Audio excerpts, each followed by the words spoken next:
Assalamualaikum warahmatullahi wabarakatuh. Alhamdulillahirabbil alamin. Wassalatu wassalamu ala asrofil anbiya'i wal mursalin wa ala alihi wa ashabihi rasulillahi ajmain. Puji dan syukur kita ucapkan kehadiran Allah Subhanahu wa taala. Berkat limpahan rahmat dan karunia dari beliau, kita telah dapat berkumpul di ruangan pertemuan kita ini. Selawat beserta salam tak lupa pula kita curahkan kepada pucuk pimpinan umat kita sedunia yang bergelarkan Al-Amin bertitelkan Habibullah Nabi besar Muhammad Sallallahu Alaihi Wasallam, yang telah membawa umatnya dari zaman kebodohan sampai kepada zaman yang berilmu pengetahuan yang kita rasakan saat sekarang ini. Yang terhormat Bapak Kepala Sekolah SD Negeri 17 Panyakalan, yang sama-sama kita hormati Bapak dan Ibu Majelis Guru SD Negeri 17 Panyakalan. Saya ucapkan terima kasih kepada Bapak dan Ibu yang telah meluangkan waktu dalam kegiatan diseminasi budaya positif yang merupakan salah satu pemenuhan tugas dalam pendidikan guru penggerak modul 1.4. Bersama saya W.C. Anggraini, SDN 17 Panyakalan, calon guru penggerak angkatan 11 Kabupaten Solo. Sebelum kita mulai pemaparan materi kita pada hari ini, marilah kita bersama-sama mengucapkan basmalah. Baik Bapak dan Ibu, karena waktu sudah siang, saya ingin mendengarkan semangat dari Bapak Ibu. Mana semangatnya Bapak Ibu? Oh, kurang semangat. Mungkin ada Bapak Ibu yang sudah mengantuk ya. Nah, jadi kurang semangat. Jadi saya bilang mana semangatnya, Bapak Ibu menjawab, ini semangatku. Semangat, semangat. Nah, bisa Bapak Ibu? Nah. Mana semangatnya? Ini semangatku. Semangat, semangat, semangat. Baik, terima kasih Bapak Ibu. Saya yakin di sini Bapak Ibu adalah guru-guru yang hebat. Baik, pada kesempatan kali ini saya akan memaparkan sedikit materi tentang budaya positif. Tapi sebelumnya saya ingin bertanya sedikit ya Bapak Ibu.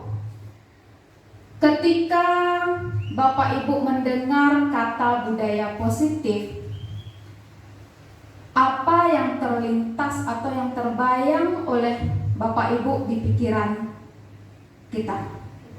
Kebiasaan yang baik. Iya, kebiasaan yang baik. Apalagi Bapak Ibu? Disiplin. Iya, disiplin. Ada lagi Bapak Ibu? Apa yang terbayang lagi? Berakhlak mulia. Bagus, berakhlak mulia. Baik, terima kasih atas jawaban Bapak Ibu. Apakah budaya positif ini sangat penting diterapkan di sekolah kita? Sangat penting, bahkan sangat-sangat penting sekali ya Bapak Ibu ya. Betul sekali Bapak Ibu. Budaya positif sangat penting kita terapkan karena dengan kita memahami budaya positif ini dapat menumbuhkan motivasi diri, terutama yang tumbuh dari dalam diri siswa kita. Jadi begitu sangat pentingnya. Kemudian bukan kita sebagai guru saja yang harus mengetahui, tapi kita juga harus menyebarkan kepada semua warga sekolah kita. Nah, jadi tujuannya di sini kita untuk mengetahui dan memperdalam budaya positif ini. Jadi itu tujuan kita dalam menyebarkan. Nah, jadi kita sebarkan kepada seluruh warga sekolah, terutama kepada peserta didik kita. supaya menjadi siswa yang bertanggung jawab, berbudi pekerti yang luhur, berakhlak mulia. Nah, seperti yang tertuang di dalam profil pelajar Pancasila. Jadi benar-benar sangat dibutuhkan sekali penerapan dari budaya positif ini.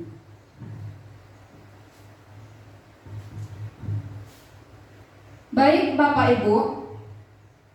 Nah, topik penyebaran pemahaman dan pengalaman budaya positif. Di sini kita akan memaparkan yang pertama, perubahan paradigma belajar, disiplin positif, motivasi perilaku manusia, kebutuhan dasar manusia, posisi kontrol restitusi, keyakinan kelas, dan segitiga restitusi. Kita lihat pertama, perubahan paradigma belajar. Di sini ada kata paradigma. Ada Bapak Ibu yang tahu apa itu paradigma? Apa? Oh, anggapan. Nah, Bapak Ibu, di sini paradigma itu merupakan sebuah keyakinan atau kepercayaan yang mendasari seseorang dalam melakukan tindakan dan dapat mempengaruhi cara berpikir dan cara bersikap terhadap segala hal. Itu yang dikatakan dengan paradigma. Jadi paradigma itu adalah keyakinan atau kepercayaan yang mendasari seseorang dalam melakukan tindakan dan nanti dapat mempengaruhi cara berpikir dan sikap terhadap segala hal. Nah, sekarang coba Bapak Ibu perhatikan. Di sini ada sebuah kegiatan kepalan tangan.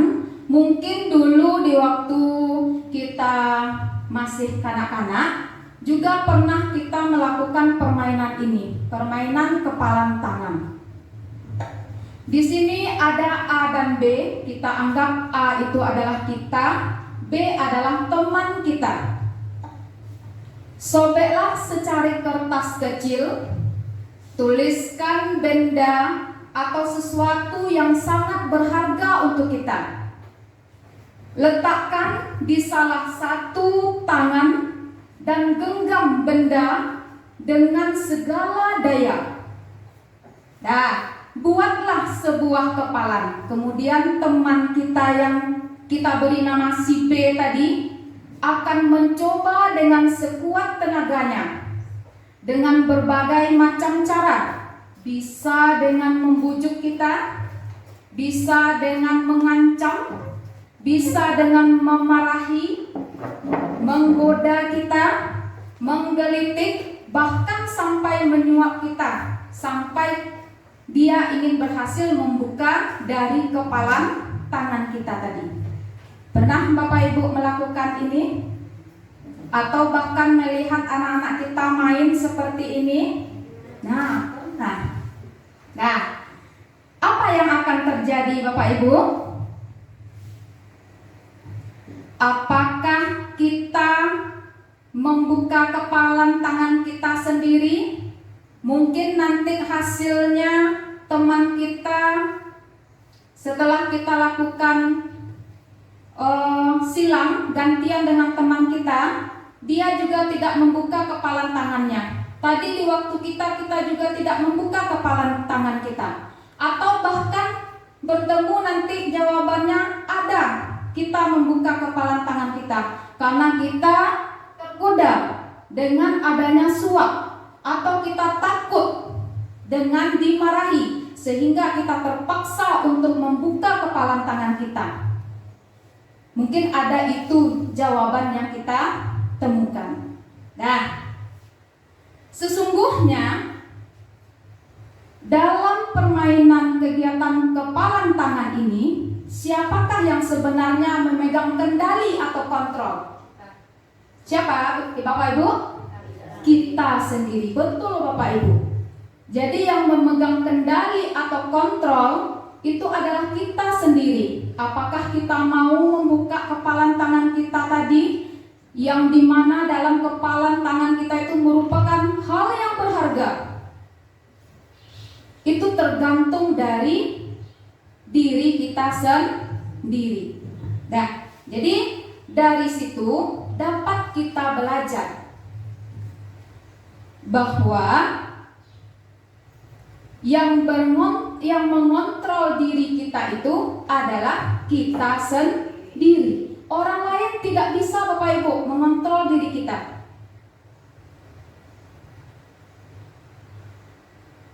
Bisa dipahami Bapak Ibu? Benarkah itu kenyataannya? Iya. Nah, jadi itulah merupakan perubahan paradigma keyakinan kita tadi. Kita yakin dengan genggaman yang ada di dalam tangan kita tadi untuk mempertahankannya, karena merupakan hal yang berharga bagi kita. Baik Bapak Ibu, selanjutnya menurut psikiater dan pendidik, beliau adalah Dr. William Glasser dalam kontrol teori atau teori kontrol, yang kemudian berkembang dan dinamakan dengan choice teori atau teori pilihan. Di sini beliau meluruskan miskonsepsi tentang makna kontrol atau ilusi. Nah, di sini yang pertama itu ilusi guru mengontrol murid. Pada dasarnya kita tidak dapat memaksa murid kita untuk membuat sesuatu. Jikalau murid tersebut memilih untuk tidak melakukannya, kenyataannya tidak bisa, karena ini merupakan ilusi atau miskonsepsi. Misalnya, siswa kita berbuat buruk, berbuat sesuatu hal yang buruk. Kita minta untuk menjadi lebih baik, kemudian diturutinya perintah kita tadi. Nah, apakah kita sebagai guru sudah mengontrol tingkah lakunya? Belum tentu Bapak Ibu. Di saat kita menyuruh anak kita tadi berubah kepada hal yang baik, dia turuti, tetapi itu hanya dalam jangka waktu pendek.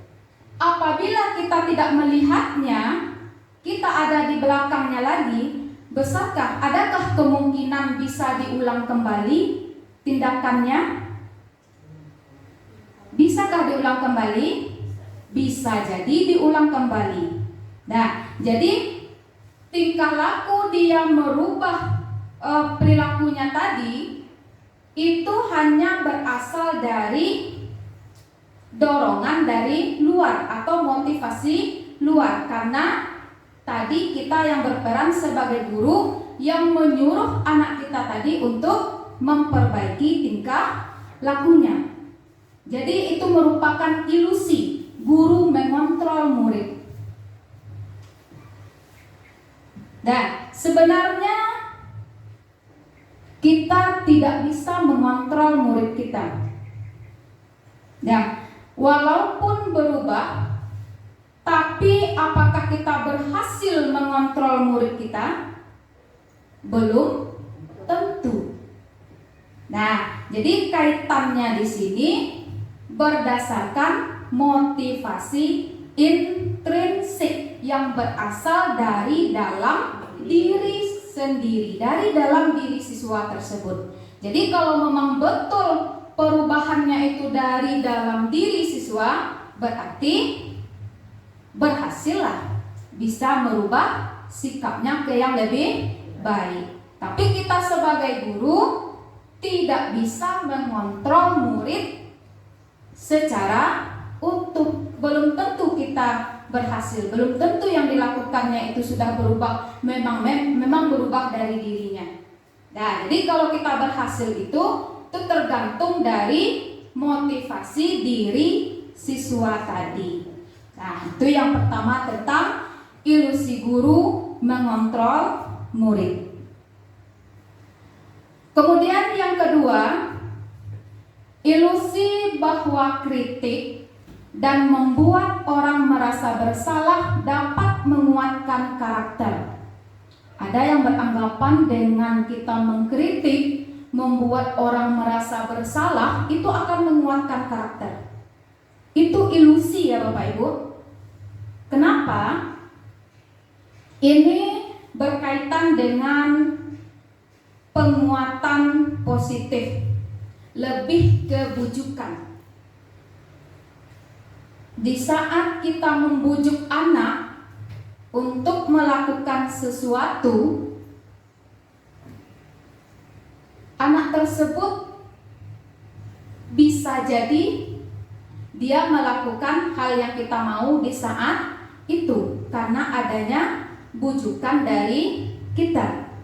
Nah, apakah efektif dengan bujukan ini akan menguatkan karakter siswa? Belum tentu juga. Nah, jadi apabila belum kesadaran dirinya, maka akan diulang kembali. Nah, jadi yang kritik tadi atau membuat orang merasa bersalah dapat menguatkan karakter, itu adalah ilusi. Kemudian yang ketiga, ada ilusi bahwa semua penguatan positif efektif dan bermanfaat. Penguatan positif atau bujukan adalah bentuk-bentuk kontrol dari segala usaha untuk mempengaruhi murid agar mengulangi suatu perilaku tertentu. Itu adalah usaha untuk mengontrol murid tersebut. Ini juga berlaku dalam jangka waktu tertentu. Kemungkinan murid tersebut akan menyadarinya dan mencoba untuk menolak bujukan kita tadi. Jadi dengan penguatan positif dan yang dikatakan efektif dan bermanfaat, itu juga belum tentu kita berhasil. Nah, kemudian yang keempat, ada ilusi bahwa orang dewasa memiliki hak untuk memaksa. Ilusi bahwa orang dewasa memiliki hak untuk memaksa. Kita nih ya Bapak Ibu ya, kita sudah dewasa. Kita sebagai guru berarti kita sudah dewasa. Nah, banyak orang dewasa yang percaya bahwa mereka memiliki tanggung jawab. Untuk apa? Untuk membuat murid-muridnya berbuat hal-hal tertentu. Nah, adapun yang dilakukan itu dapat diterima selama ada sebuah kemajuan berdasarkan sebuah pengukuran kinerja. Pada saat itu pula, orang dewasa akan menyadari bahwa perilaku memaksa tidak akan efektif untuk jangka waktu panjang. Nah, nanti akan terciptalah hubungan permusuhan, akan terbentuk di antara kita sebagai guru atau sebagai orang dewasa dengan murid kita. Nah, kita memaksa. Kita ambil satu contoh.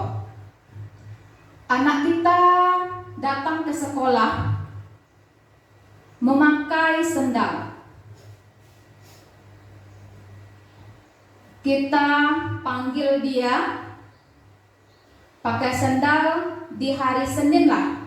Kalau hari Senin kita pakai sepatu anak-anak kita. Nah, seorang anak tadi datang ke sekolah dengan memakai sendal.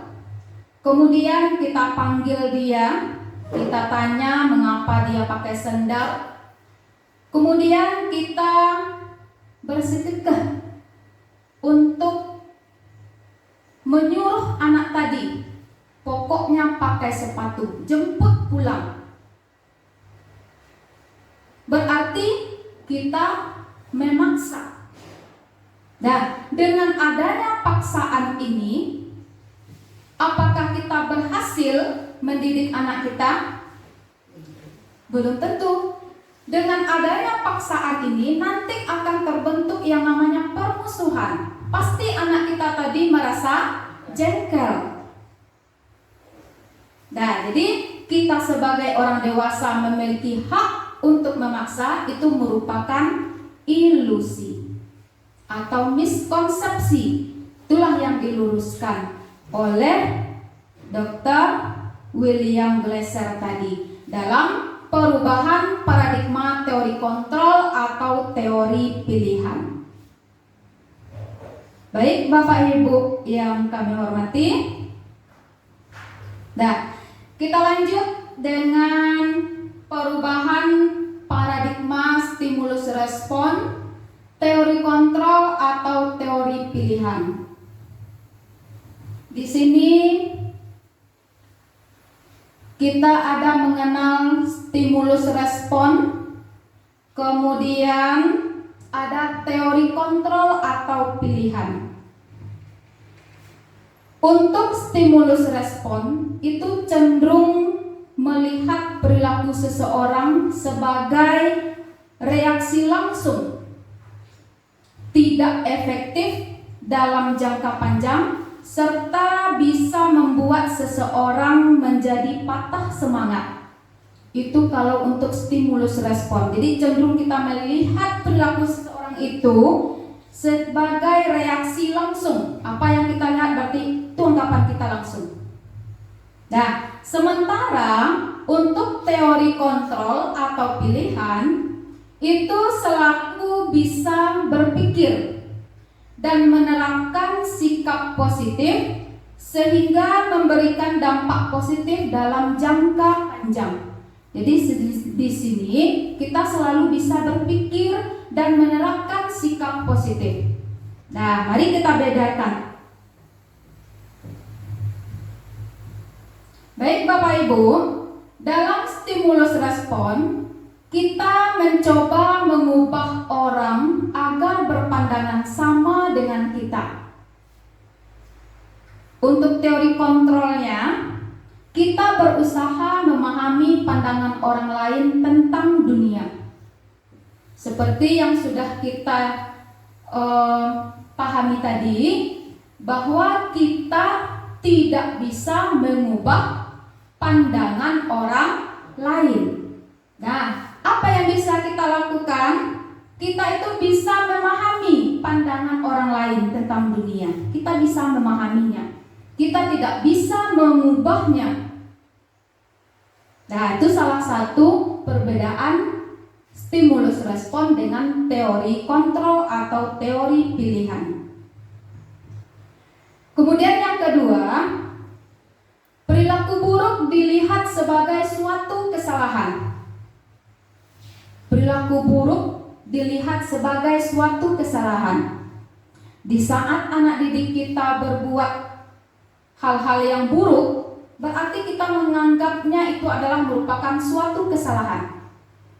Nah, kalau pada teori kontrol, semua perilaku memiliki tujuan. Setiap apapun yang kita lakukan pasti memiliki tujuan. Kenapa anak kita tadi berkelahi dengan temannya? Mengapa anak kita tadi memakai sendal ke sekolah? Mengapa kita melakukan sesuatu itu pasti ada tujuannya. Dan kemudian yang ketiga, orang lain bisa mengontrol saya. Bisakah orang lain mengontrol kita, Bapak Ibu? Tidak. Yang bisa mengontrol kita itu adalah hanya diri kita sendiri. Hanya Anda yang bisa mengontrol diri Anda. Berarti bisa kita sendiri yang mengontrol diri kita. Tidak bisa orang lain. Dan kemudian yang keempat, saya bisa mengontrol orang lain. Bisakah kita mengontrol orang lain, Bapak Ibu? Tidak bisa. Dan menurut teori kontrol, kita tidak bisa mengontrol orang lain. Kemudian ada lagi pemaksaan ada pada saat bujukan gagal. Pemaksaan ada pada saat bujukan gagal. Pernah Bapak Ibu memaksakan anak-anak kita di saat bujukan kita gagal pada anak? Ada pernah kita memaksa? Ada. Nah, yang sebaiknya kita kolaborasi dan konsensus menciptakan pilihan-pilihan baru. Itu menurut teori kontrol atau teori pilihan. Nah, kemudian yang terakhir, model berpikir menang kalah untuk stimulus respon. Yang menang kalah ini berarti kalau kita tadi menyuruh anak kita atau menyelesaikan masalah anak kita yang berkelahi, contohnya, yang menang itu di saat yang merasa menang itu adalah guru. Karena kita berhasil menyuruh siswa kita untuk merubah tindakannya tadi, tidak mengulanginya lagi. Siapa yang merasa kalah, Bapak Ibu? Muridnya. Murid yang merasa kalah. Nah, jadi kita seorang guru merasa menang, murid merasa kalah. Nah, namun pada teori kontrol, model berpikirnya menang-menang. Guru menang, murid juga menang. Nah, itu bedanya stimulus respon dengan teori kontrol atau pilihan.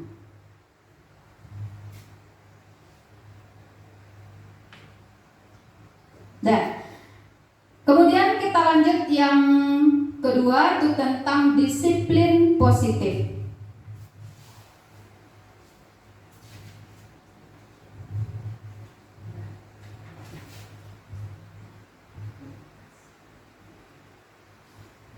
Pada disiplin positif ini tadi kita sudah membahas tentang teori kontrol, nanti ada teori kemudian ada 5 posisi kontrol, ada teori motivasi, nilai-nilai universal, 5 kebutuhan dasar manusia, kemudian ada segitiga restitusi. Itu nanti Bapak Ibu. Nah, apakah makna disiplin? Disiplin itu berasal dari bahasa Latin disiplina, yang artinya belajar. Mungkin selama ini kita mengartikan disiplin itu apa, Bapak Ibu? Patuh. Iya, taat akan aturan. Nah, yang disiplin itu adalah belajar. Makna asal dari kata ini berkonotasi dengan disiplin diri dari murid-murid. Disiplin diri ini akan membuat orang menggali potensinya menuju sebuah tujuan apa yang dia hargai. Namun, dalam budaya kita, makna kata disiplin telah berubah menjadi sesuatu yang dilakukan seseorang pada orang lain untuk mendapatkan kepatuhan. Kecenderungan umum itu adalah menghubungkan kata disiplin dengan ketidaknyamanan, bukan dengan apa yang kita hargai atau pencapaian suatu tujuan mulia. Itu sebenarnya yang disiplin itu, Bapak Ibu ya, belajar kita untuk menggali potensi menuju sebuah tujuan apa yang dihargai. Itu yang sebenarnya disiplin.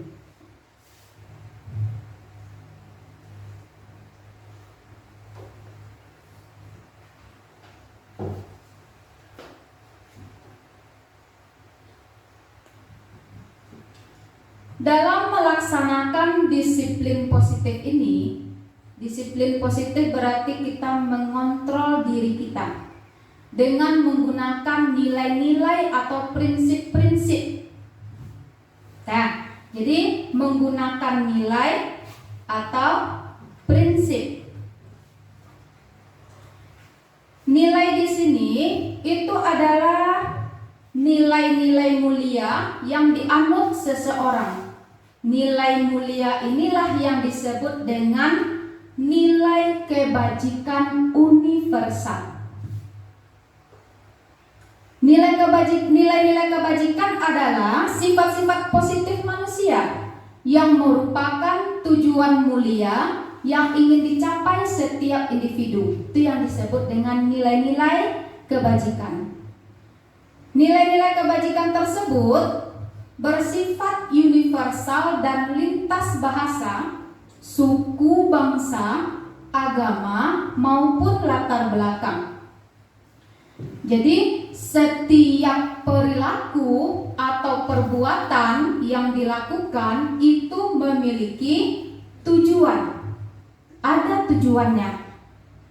Dengan mengaitkan nilai-nilai kebajikan yang diyakini seseorang, maka motivasi intrinsiknya, motivasi dari dalam dirinya akan terbangun, sehingga menggerakkan motivasi diri untuk dapat mencapai tujuan mulia yang diinginkan.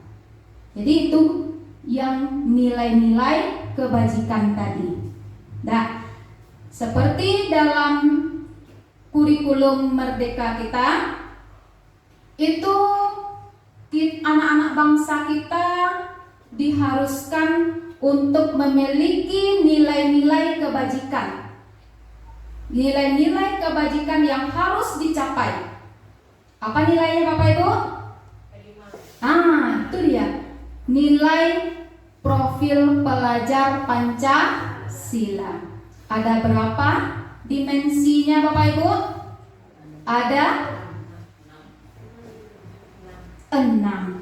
Nah, yang pertama beriman dan bertakwa kepada Tuhan yang Maha Esa dan berakhlak mulia. Benar Bapak Ibu kita menginginkan anak didik kita yang seperti itu? Iya. Bahkan sudah tercurah dalam visi sekolah kita. Kemudian yang kedua, mandiri.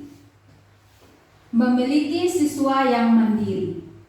Kemudian bernalar kritis, berkebinekaan global, bergotong royong, dan kreatif. Itulah impian setiap anak di Indonesia yang diimpikan melalui profil pelajar Pancasila.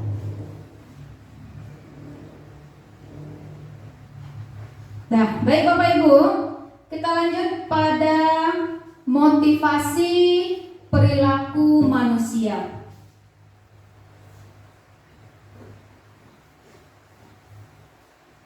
Nah, ini ada pertanyaan. Bapak Ibu bisa menjawab dengan setuju atau tidak setuju. Pertanyaan yang pertama, hukuman dapat mendisiplinkan anak. Setuju atau tidak setuju Bapak Ibu? Jawabannya setuju atau tidak setuju Bapak Ibu? Tidak setuju. Oke, kita lanjut. Pertanyaan yang kedua. Pemberian hukuman dengan hal positif seperti membaca atau membersihkan halaman sekolah dapat meningkatkan disiplin anak. Setuju. Yang lain Bapak Ibu? Ada yang tidak setuju. Nah, oke. Jadi pada jawaban pertanyaan nomor 2 ada Bapak Ibu yang berpendapat setuju, ada yang pendapatnya tidak setuju. Nanti akan bertemu jawabannya oleh kita Bapak Ibu. Kemudian yang ketiga, memberikan penghargaan dapat meningkatkan motivasi belajar anak. Setuju. Ada Bapak Ibu yang tidak setuju? Setuju semuanya. Oke, Bapak Ibu, terima kasih atas jawaban Bapak Ibu semuanya.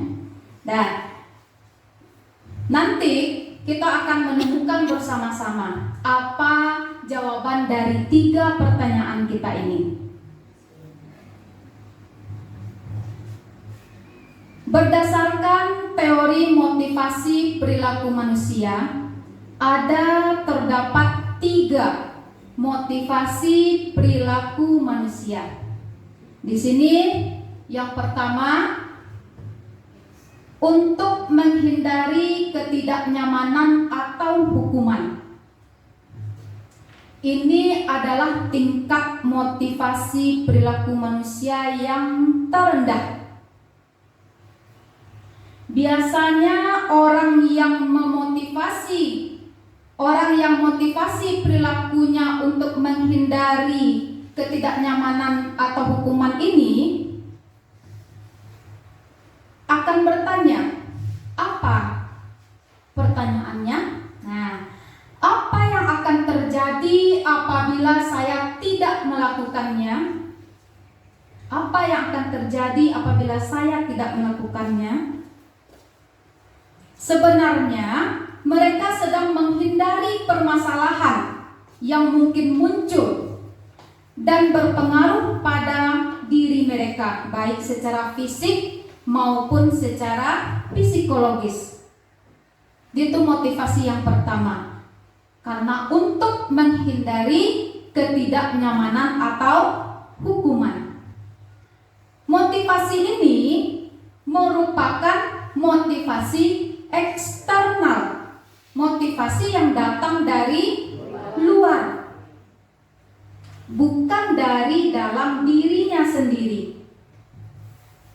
Nah, jadi itu yang pertama, motivasi untuk menghindari ketidaknyamanan atau hukuman. Kemudian yang kedua Bapak Ibu, untuk mendapatkan imbalan dari orang lain atau institusi. Untuk mendapatkan imbalan dari orang lain atau institusi. Ini satu tingkat motivasinya dari yang pertama tadi. Di sini orang akan berperilaku untuk mendapatkan imbalan atau penghargaan dari orang lain. Berarti apakah datangnya dari dalam dirinya sendiri? Tidak. Nah, jadi itu juga termasuk dalam motivasi eksternal, berasal dari luar. Nah, orang yang motivasi untuk mendapatkan imbalan dari orang lain ini, dia akan bertanya, apa yang akan saya dapatkan apabila saya melakukannya? Nah, jadi masih berasal dari luar motivasinya, masih berasal dari luar dirinya. Nah, kemudian yang ketiga, untuk menghargai diri sendiri. Menghargai diri sendiri dengan nilai-nilai yang mereka percaya. Nah, orang dengan motivasi ini, dia akan bertanya, saya akan menjadi orang yang seperti apa bila melakukannya? Saya akan menjadi orang yang seperti apa bila saya melakukannya? Nah, orang yang menghargai diri sendiri ini dengan nilai-nilai keyakinan yang dia miliki, itu merupakan motivasi yang berasal dari dalam dirinya atau motivasi internal atau intrinsik. Dan Bapak Ibu, motivasi internal atau intrinsik lah yang menjadi tujuan dari disiplin positif ini, benar-benar datang dari dalam dirinya, bukan dari orang lain. Nah, jadi itu ada 3 motivasi dari perilaku manusia.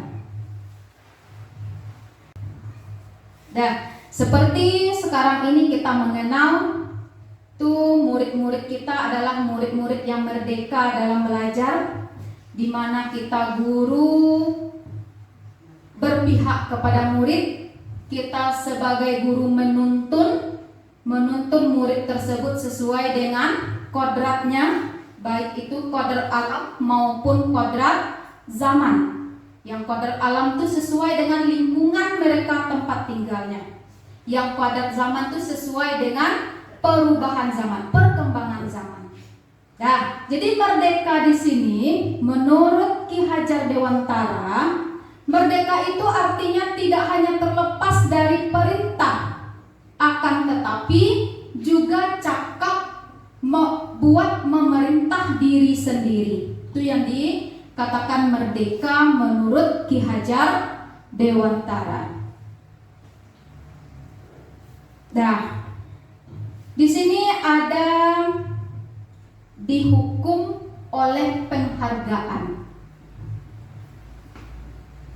Dihukum oleh penghargaan. Bapak Ibu, penghargaan berlaku sama dengan hukuman. Dalam arti meminta atau membujuk seseorang melakukan sesuatu untuk memenuhi suatu tujuan dari orang yang meminta atau membujuk. Dorongan eksternal akan ada faktor ketergantungan. Nah, di sini ada beberapa dampak dari pemberian penghargaan ini. Yang pertama, dengan kita memberikan penghargaan, terdapat dampak berupa pengaruh jangka pendek dan jangka panjang. Penghargaan ini efektif jika kita menginginkan seseorang itu untuk melakukan sesuatu yang kita inginkan dalam jangka pendek. Kita ingin anak kita ini berubah. Kita berikan suatu penghargaan.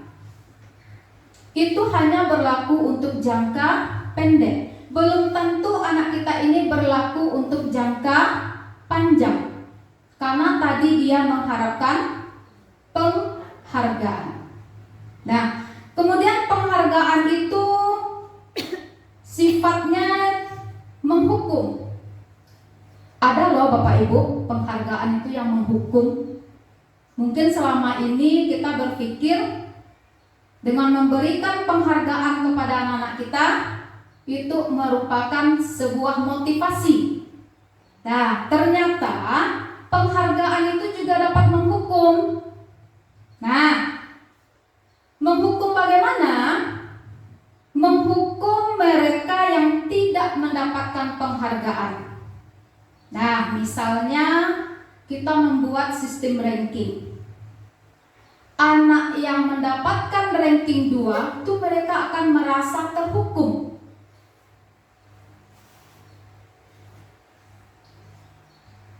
Itu salah satu contoh dari penghargaan menghukum tadi. Dan kemudian penghargaan itu bisa mengurangi ketepatan. Contohnya, di saat anak-anak kita minta untuk melihat beberapa buah gambar yang kita tayangkan, kita tampilkan di layar, gambar tersebut hampir sama. Jadi siswa kita tadi dari beberapa mereka kita beri penghargaan dengan jawaban yang benar. Sementara sebagian yang lain tidak kita beri penghargaan. Dan belum tentu anak yang kita beri penghargaan pertama tadi seluruh jawabannya nanti sampai akhir akan betul semuanya, belum tentu lagi. Jadi hasilnya di sini anak yang berikan penghargaan, contohnya saja kita beri penghargaan berupa uang contohnya yang kita bayarkan tadi itu, membuat lebih banyak kesalahan daripada temannya yang di awal tadi yang tidak mendapatkan penghargaan. Nah, jadi itu yang merupakan penghargaan mengurangi ketepatan. Kemudian yang keempat, penghargaan tidak efektif.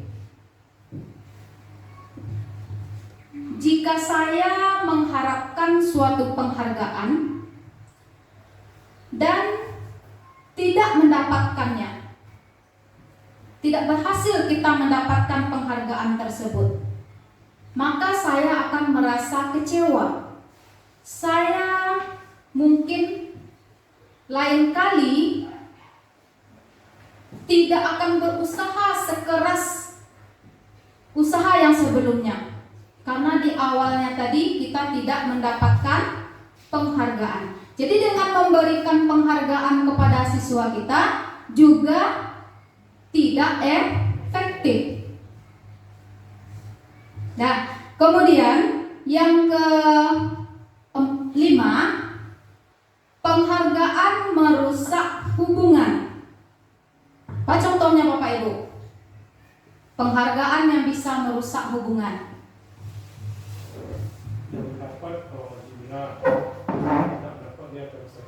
Iya, terima kasih Bapak. Jadi ketika seorang anak mendapat penghargaan atau berupa pujian di depan orang banyak, tentu yang lain akan merasa kecewa. Ada yang tidak menyukai, iri kepada temannya yang tadi. Nah, jadi itu bisa merusak hubungan antar siswa kita. Kemudian yang keenam, penghargaan menurunkan kualitas. Nah, bisa kita ambil di sini sebuah contoh. Seseorang yang bekerja, contohnya di surat kabar, contohnya untuk membuat sebuah artikel, dia dibayar menciptakan artikel yang bagus. Nah, setelah beberapa lama orang ini kinerjanya berhenti. Kemudian mereka yang tidak menerima bayaran tadi akan terus berupaya mengasah dirinya untuk lebih baik. Jadi disinilah letaknya dapat menurunkan kualitas. Kemudian yang ketujuh, itu penghargaan mematikan kreativitas. Jadi dengan penghargaan ini bisa mematikan kreativitas. Nah, contohnya Bapak Ibu, murid diminta berpikir mengenai hadiah apa atau penghargaan apa yang bisa mereka dapatkan bila berhasil membuat sebuah puisi. Kita tanya, mau hadiah apa? Nah, kreatif kelompok murid-murid ini menjadi berkurang dibandingkan dengan kelompok yang tidak diberitahu tentang hadiah yang akan diberikan tadi. Yang bisa mereka terima.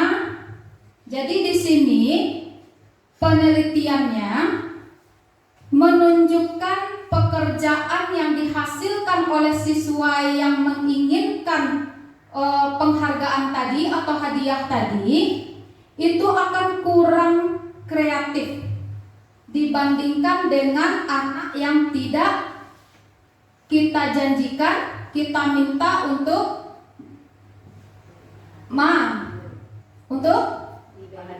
diberikan penghargaan. Jadi hasilnya berbeda Bapak Ibu. Jadi disitulah letaknya penghargaan itu mengurangi kreativitas. Kemudian yang terakhir, penghargaan mengurangi motivasi intrinsik. Jadi dengan penghargaan ini juga akan mengurangi motivasi intrinsik, motivasi dari dalam diri kita. Nah, contohnya ini kita contohkan pada anak kelas 1. Mereka saat belajar pertama kali menggabungkan huruf-huruf dan kata-kata, mereka dapat membaca. Itu merupakan sebuah keberhasilan, kegembiraan bagi dirinya karena dia berhasil membaca dari kata tersebut. Di sana kita melihat adanya binaran mata, pijaran mata dari anak tersebut merasa bahagia, senyumnya merasa bahagia. Dan itu sudah penghargaan bagi dirinya. Jika kita beri dia penghargaan saat anak merasa senang tadi, berarti kita mengambil kegembiraan yang saat itu sedang dirasakannya secara alamiah. Jadi di saat anak tadi senang, kita berikan dia penghargaan, di situ kita mengambil kegembiraan yang dirasakannya secara alamiah. Jadi di sini penghargaan tadi akan mengurangi motivasi intrinsiknya. Nah, jadi itulah Bapak Ibu tentang dihukum oleh penghargaan.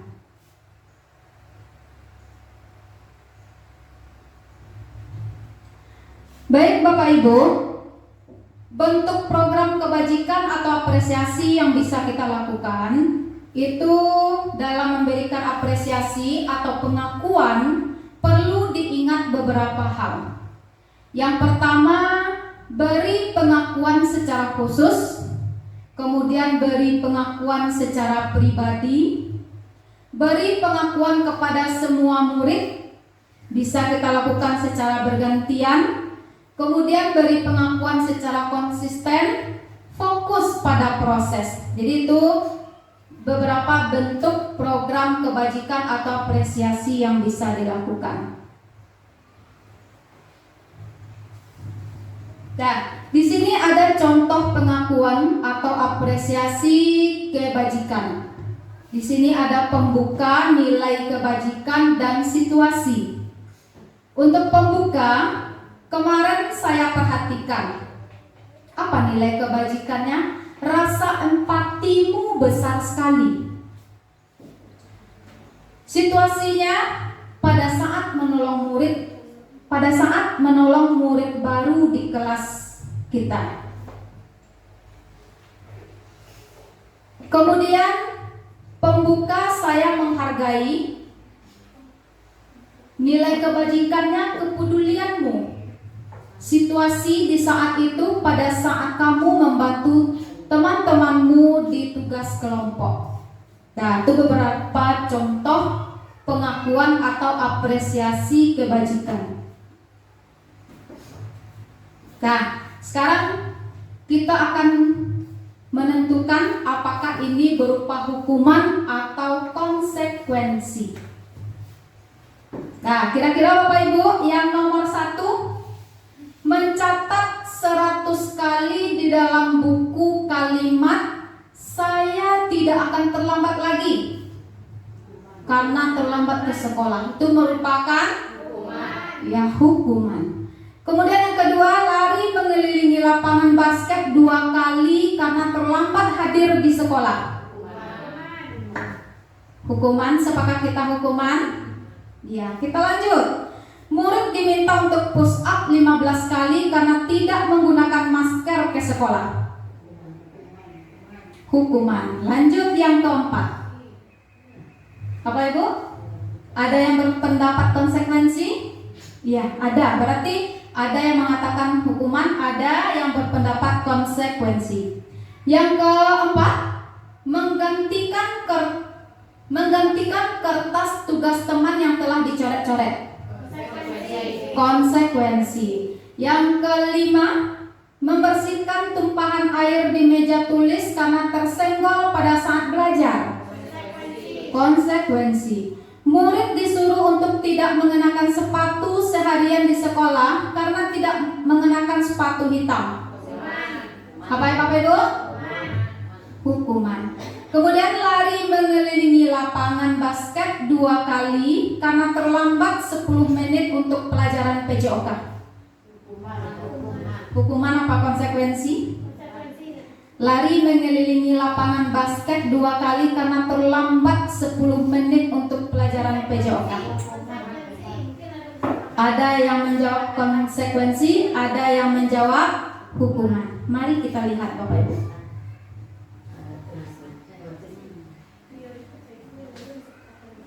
Berarti lari mengelilingi lapangan basket 2 kali karena terlambat 10 menit tadi itu merupakan konsekuensi. Belajar tepat waktu. Mungkin di waktu ada kesepakatan antara guru PJOK-nya dengan siswanya. Nah, jadi itu perbedaan antara hukuman dan konsekuensi. Nah, di sini kita akan mengenal itu ternyata ada namanya restitusi Bapak Ibu. Saya juga seperti itu ya Bapak Ibu ya. Sebelumnya mengenal hukuman dan konsekuensi. Tetapi setelah belajar di program pendidikan guru penggerak ini ternyata ada namanya restitusi. Mungkin Bapak Ibu ada yang belum mengenal restitusi atau mungkin pertama kali mengetahui sekarang? Ya, pertama kali mengetahui. Nah, jadi tadi kita sudah mengetahui tentang hukuman dan konsekuensi, di mana hukuman itu menciptakan identitas gagal pada diri murid kita. Dengan memberikan sebuah hukuman, berarti kita menciptakan identitas gagal pada diri murid. Kemudian mana yang identitas suksesnya? Itu dengan menciptakan disiplin, menggunakan konsekuensi dan restitusi. Sekarang kita lihat Bapak Ibu. Sesuatu yang menyakitkan harus terjadi. Itu untuk hukuman. Nah, sementara pada konsekuensi sesuatu harus terjadi. Sedangkan restitusi merupakan pilihan. Itu bedanya Bapak Ibu. Kalau pada hukuman sesuatu yang menyakitkan harus terjadi. Kalau pada konsekuensi sesuatu harus terjadi. Pada restitusi merupakan pilihan, merupakan sebuah pilihan. Kita lihat perbedaan yang kedua. Hukuman tidak nyaman untuk murid atau anak dalam jangka waktu panjang. Sementara konsekuensi tidak nyaman untuk murid untuk jangka pendek. Dan restitusi menguatkan untuk murid atau anak dalam jangka waktu panjang. Itu perbedaannya Bapak Ibu. Kemudian yang keempat, yang ketiga, hukuman korban mendapatkan keadilan. Untuk konsekuensi, korban bisa diabaikan. Untuk restitusi, korban mendapatkan ganti. Nah, kemudian hukuman murid atau anak akan tersakiti. Sementara konsekuensi, murid atau anak dibuat tidak nyaman. Sementara pada restitusi, murid atau anak mendapatkan penguatan.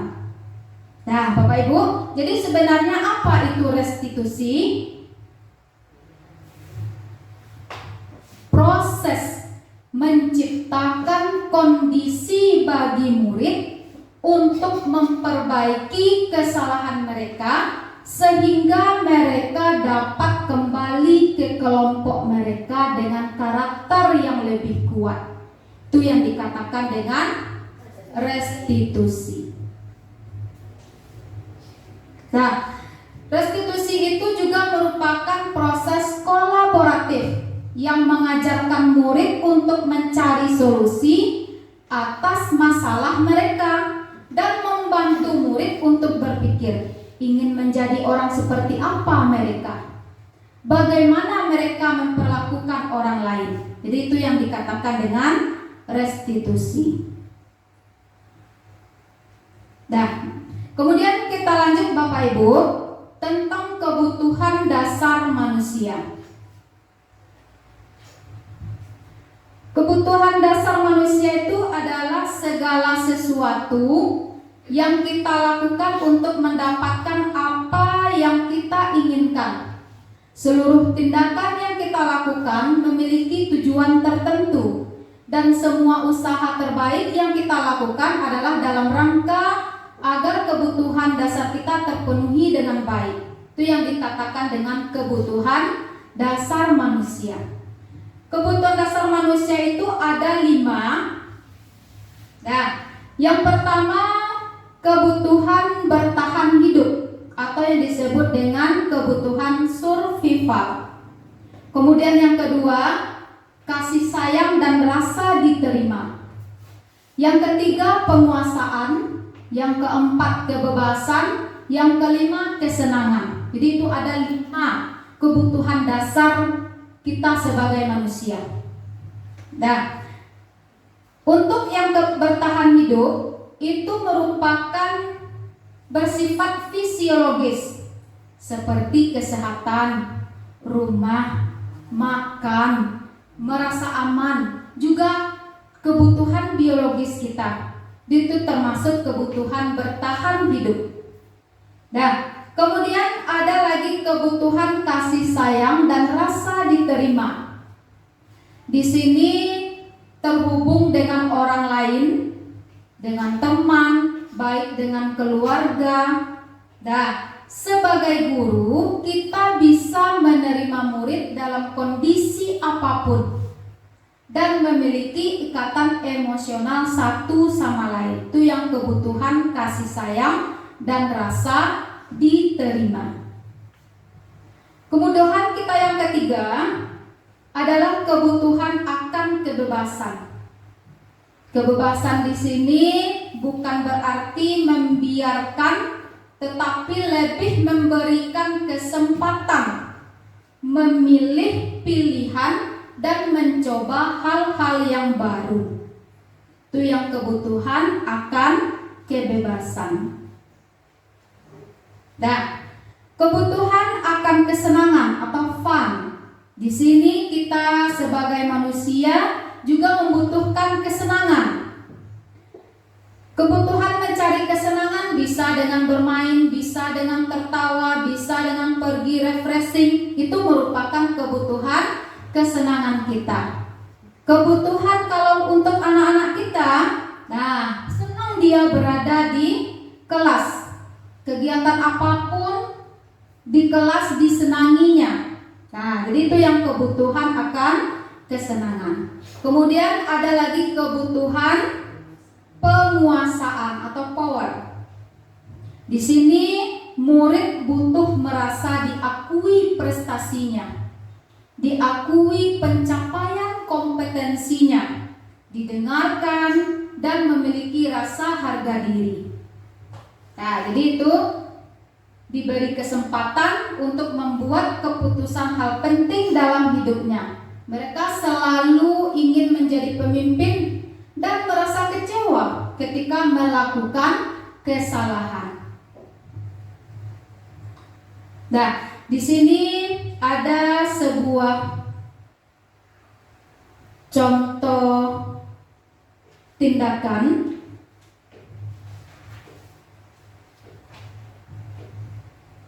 Sebuah kejadian, Ibu Ambar, guru wali kelas 2A di SD Pelita Hati, sedang bingung menghadapi ulah salah satu murid di kelasnya, yaitu bernama Doni. Beberapa anak di kelas 2A ini telah datang padanya dan mengeluhkan Doni yang seringkali meminta bekal makan siang mereka dengan paksa. Jika kita menghadapi situasi seperti Ibu Ambar, apa yang akan kita lakukan? Apa yang akan Bapak Ibu lakukan? Memanggil temannya yang sering minta bekal temannya tadi. Iya, bisa kita panggil si Doni, kita panggil anak yang diambil bekalnya tadi. Nah, bisa jadi masalah ini terjadi karena kebutuhan dasar tidak terpenuhi. Nah, bisa kita ambil contoh kebutuhan dasar bertahan hidupnya tidak terpenuhi, makanya dia ambil makanan temannya tadi. Bisa jadi kebutuhan kasih sayang dan rasa diterimanya yang kurang didapatkan. Dia merasa senang temannya jadi memperhatikan dia, nanti dilaporkan kepada guru, guru melaporkan kepada orang tua, dan nanti orang tua akan memperhatikan si Doni tadi. Itu apabila kasih sayang dan rasa diterimanya yang kurang didapatkan. Kemudian apabila kebebasannya atau kebutuhan kebebasannya yang tidak didapat, apa jawaban dari Doni kalau kita tanya? Bosan dengan bekal yang diberikan oleh ibunya di rumah. Dia ingin mencari bekal yang lain. Itu untuk kebutuhan kebebasan.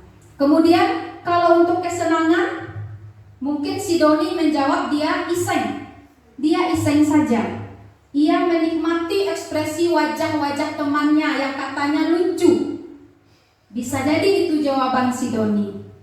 Nah, jadi kalau yang kebutuhan penguasaan, mungkin si Doni akan menjawab kalau dia merasa takut, merasa hebat.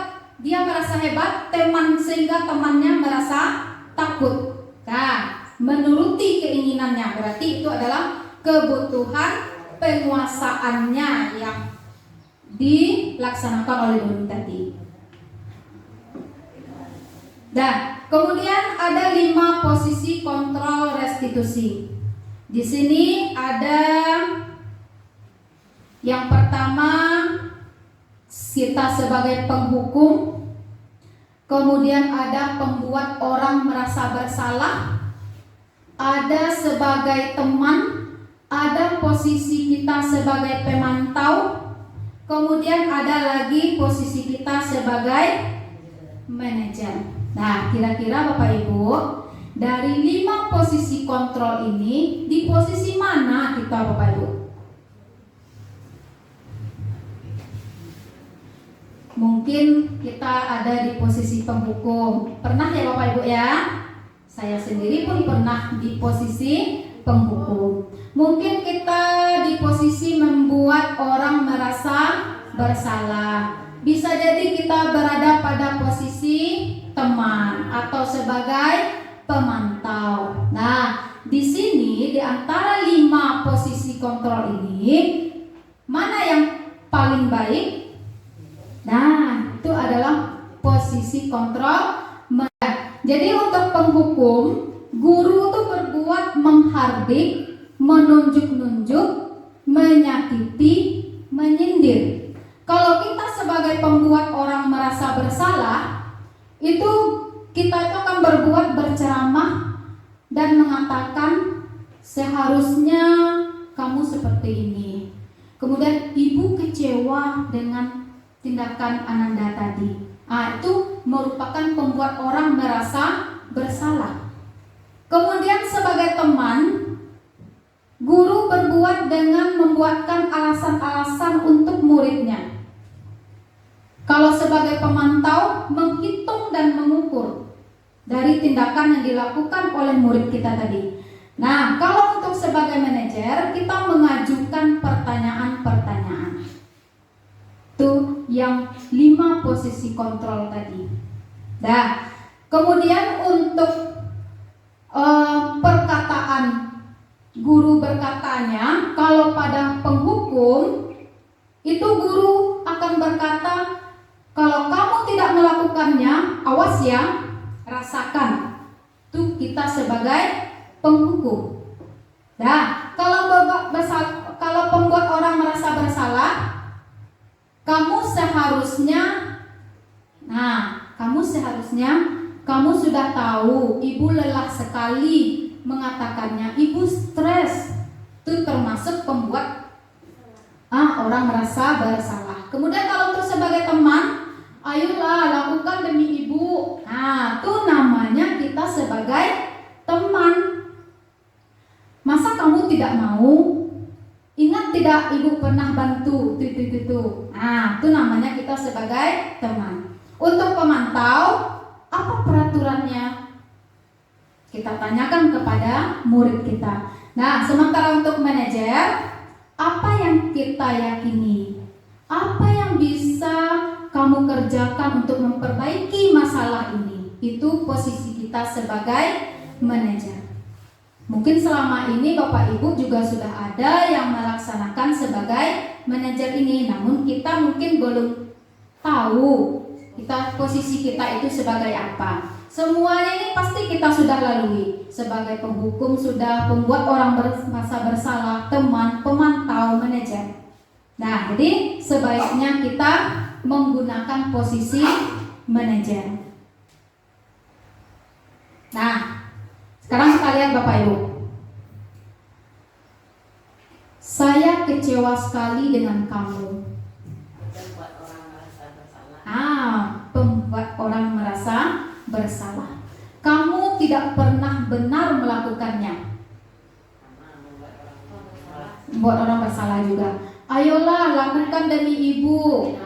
Nah, teman, apakah kamu mau mendapatkan stiker bintang hari ini? Sebagai ada yang pemantau, ada manajer. Nanti kita lihat jawabannya ya Bapak Ibu. Bagaimana kamu bisa menyelesaikan masalah ini? Manajer. Kamu selalu yang paling terakhir. Apa? Pembuat rasa bersalah. Coba kita lihat. Nah, ternyata saya kecewa sekali pembuat orang merasa bersalah. Kamu tidak pernah benar sebagai penghukum. Ayolah lakukan demi ibu, teman. Apakah kamu mau mendapatkan stiker bintang hari ini sebagai pemantau? Bagaimana kamu bisa menyelesaikan masalah ini sebagai manajer? Kamu selalu yang paling terakhir sebagai penghukum. Nah, kemudian kita lanjut dengan keyakinan kelas. Nah, ini ya Bapak Ibu. Mengapa tidak peraturan kelas saja? Mengapa harus keyakinan kelas?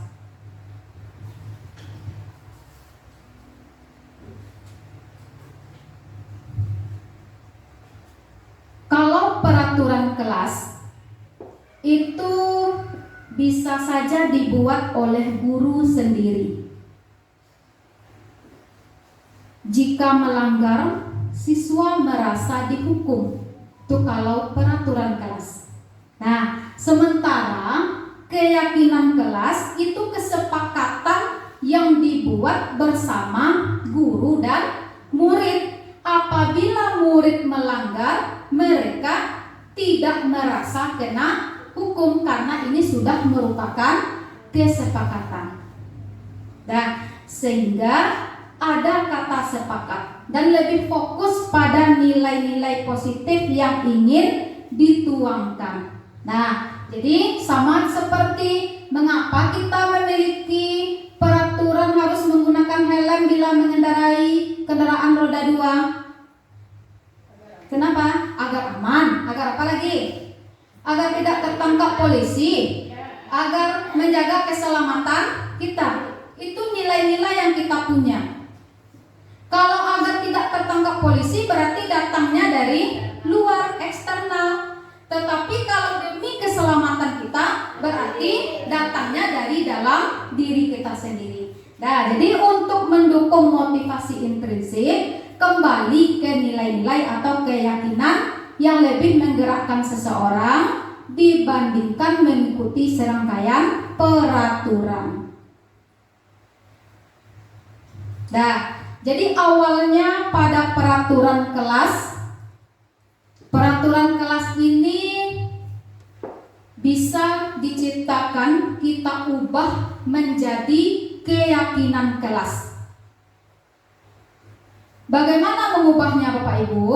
Kita gunakan kata-kata yang positif, bukan kata-kata yang negatif. Maksudnya kata yang positif itu tidak menggunakan kata jangan atau dilarang, tidak menggunakan kata-kata itu. Contoh, dilarang datang terlambat. Sebaiknya kita tukar. Apa sebaiknya kata yang kita tukar untuk keyakinan kelas? Datang tepat. Nah, tepat waktu itu contohnya. Jangan berkelahi dengan teman. Itu peraturan. Bisa kita ubah katanya menjadi kalimat yang positif. Hilangkan jangannya. Berkelahi, jangan berkelahi dengan teman. Berarti kita masih pakai tidak. Menghargai sesama. Menghargai sesama teman. Itu contohnya. Nah, jadi dengan keyakinan kelas tadi, apabila sudah terlaksana, akan menciptakan lingkungan positif. Semuanya sudah menjalankan, sudah tercipta lingkungan positif. Nanti dengan kebiasaan ini terwujudlah budaya positif. Memang untuk mewujudkan budaya positif ini tidak semudah membalikkan telapak tangan ya Bapak Ibu, butuh proses, butuh kolaborasi antar warga sekolah.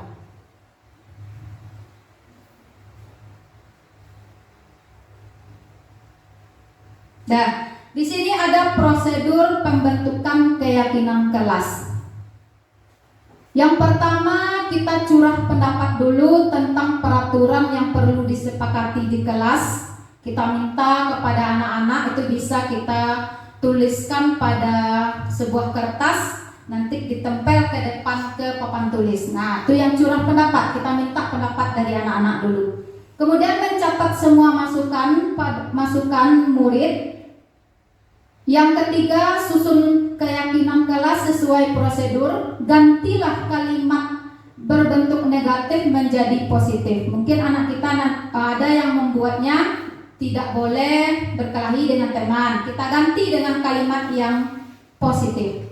Kemudian kita tinjau kembali daftar curah pendapat yang sudah dicatat dan tinjau ulang keyakinan kelas secara bersama-sama setelah keyakinan ditandatangani bersama. Kemudian keyakinan kelas dilanjutkan dengan melekatkan di dinding kelas di tempat yang mudah dilihat oleh semua siswa.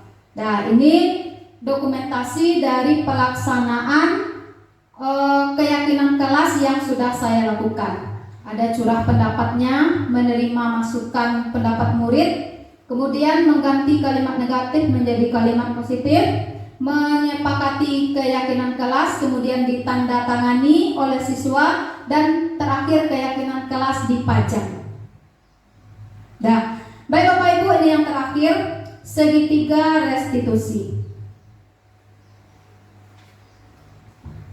Tadi kita sudah mengetahui tentang restitusi, di mana segitiga restitusi ini merupakan proses menciptakan kondisi bagi murid untuk memperbaiki kesalahan mereka sehingga mereka dapat kembali ke kelompok mereka dengan karakter yang lebih kuat. Jadi dengan menggunakan segitiga restitusi ini, itu ada terdapat 3 langkah. Yang pertama, kita menstabilkan identitas. Ini dalam penyelesaian suatu masalah ya Bapak Ibu, kita gunakan segitiga restitusi. Kita stabilkan identitas, kemudian baru validasi kebutuhan, dan yang ketiga menanyakan keyakinan. Untuk menstabilkan identitas itu membuat anak yang merasa gagal karena berbuat salah menjadi positif terhadap dirinya. Bisa kita guru dalam menstabilkan identitas itu menggunakan kalimat berbuat salah itu hal yang manusiawi. Bisa juga kita tidak ada manusia yang sempurna. Atau bapak juga atau ibu juga pernah berbuat salah. Atau bisa juga dengan menggunakan kalimat kita pasti bisa menyelesaikan permasalahan permasalahan ini. Bapak Ibu tidak tertarik untuk mencari tahu siapa yang benar, siapa yang salah. Bapak Ibu lebih tertarik untuk menyelesaikan masalah. Kalau kamu menyalahkan dirimu sendiri terus-menerus, apakah kamu bersikap baik pada dirimu sendiri? Itulah contoh beberapa kalimat yang bisa kita gunakan untuk menstabilkan identitas. Kemudian langkah yang kedua, untuk validasi kebutuhan. Di sini kita membantu murid mengenali kebutuhan dasar yang ingin dipenuhinya ketika melakukan kesalahan. Bisa kita bertanya kepada murid, kamu bisa saja kan melakukan hal yang lebih buruk, tapi kamu tidak melakukannya kan? Kamu pasti punya alasan mengapa melakukannya. Apa yang penting bagi kamu? Kamu boleh tetap berusaha menjaga sikap itu, tapi tambahkan sikap yang lain, yang baru. Maukah kamu belajar cara lain untuk mendapat yang kamu butuhkan tanpa harus memukul? Apakah kamu bisa melakukan dengan lebih baik lagi besok? Nah, itu merupakan contoh kalimat yang bisa kita tanyakan kepada murid kita di saat validasi kebutuhan. Kemudian tahap yang ketiga, menanyakan keyakinan. Anak melihat kesalahannya dihubungkan dengan norma sosial dan nilai-nilai yang mendasari manusia berinteraksi dengan orang lain. Nah, bisa kita aturkan kepada anak, apa nilai yang kita percaya di kelas kita? Nilai-nilai universal apa yang telah kita sepakati? Kamu ingin jadi anak seperti apa? Apa yang kamu rasakan ketika kamu melakukan itu? Kamu menjadi orang yang seperti apa? Nah, ini contoh kalimat yang bisa kita berikan kepada anak di saat kita menanyakan keyakinan.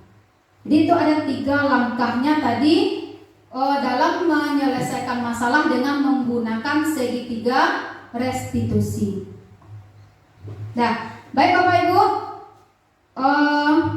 dalam penerapan program disiplin positif ini, hendaknya kita sebagai guru memiliki standar kepribadian, profesional dan sosial yang baik, di mana kita guru itu mampu merefleksi dirinya dalam posisi kontrol saat ini.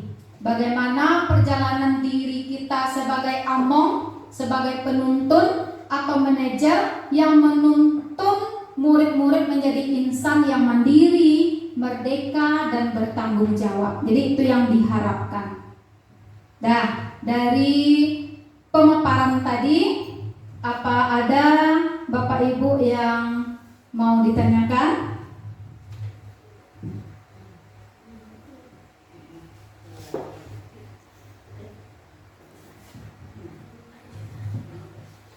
Ya, ada ya Ibu ya. Silakan Ibu. Terima kasih untuk waktu yang diberikan Bu.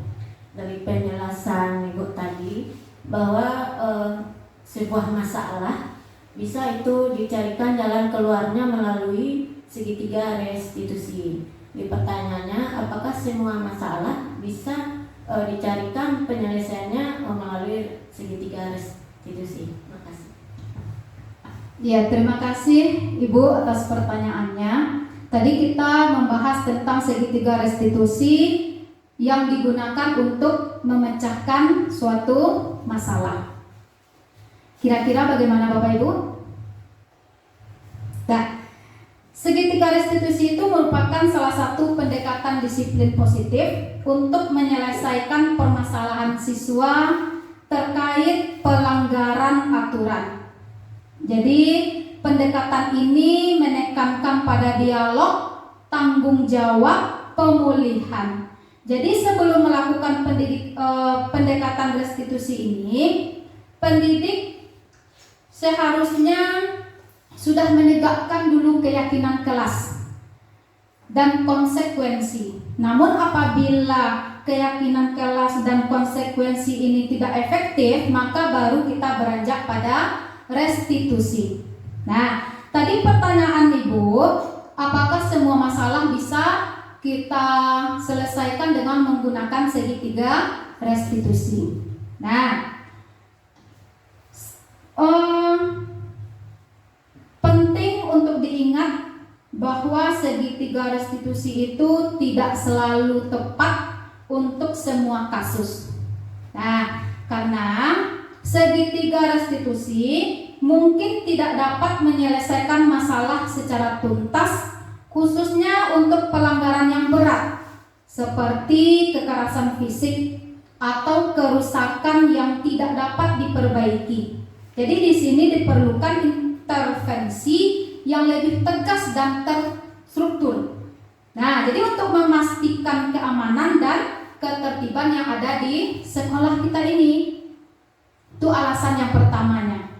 Kemudian alasan yang kedua, mengapa segitiga restitusi itu tidak selalu bisa memecahkan masalah. Yang kedua, bisa jadi pelanggarnya itu karena adanya keterbatasan kognitif atau intelektual, seperti anak yang kesulitan dalam anak kebutuhan khusus, anak yang memiliki gangguan mental. Nah, jadi mungkin kesulitannya dalam memahami proses segitiga restitusi ini. Bagaimana dia untuk bertanggung jawab atas perbuatan yang dilakukannya. Nah, jadi jika murid tidak mau berubah dan tidak termotivasi untuk menyelesaikan masalah, yang dapat mempengaruhi perilaku murid tadi, itu segitiga restitusi ini mungkin tidak menyelesaikan akar permasalahan. Nah, jadi untuk itu, untuk kasus ini, maka utamakanlah membina hubungan yang dapat membangun rasa percaya murid kepada guru terlebih dahulu. Nah, jadi itu jawabannya, Ibu. Jadi tidak semua kasus bisa diselesaikan dengan segitiga restitusi. Sedikit Bapak Ibu, ini ada video menyelesaikan masalah dengan menggunakan segitiga restitusi, di mana di sini Indra bertengkar dengan Adit. Dia marah. Si Indra ini diolok-olok oleh Adit dengan menyebut nama ayahnya.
Terima kasih. Assalamualaikum warahmatullahi wabarakatuh.